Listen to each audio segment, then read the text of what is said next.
Kailan mo ani? Kani ba? Asunting ni siya, asunting. Tambal ni siya sa up-up. Kanang sakit sa panit. Up-up. So katong naa sa mga kabukiran, ayaw na mo paglugsong oy.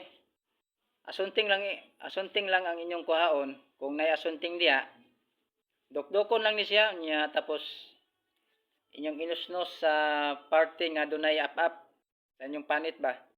Asa tong area sa inyong lawas nga dunay up-up, pagdukdok mo asunting mo ni siya tambal. Ang mga herbal dili diha dayon ha. Dili nga pagbutang nimo maulian dayon. No, walay tambal nga dunay magic. Sigyon lang nimo og pahid o nos-nos. Hangtod nga maulian siya.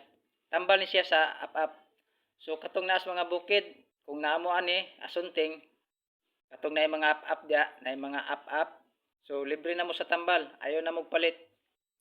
Ang nakaapan lang ani kay medyo langto og baho. Langto siya pero tambal. So asunting lang ang katapat. So kana lang. Legit ni siya, testing lang.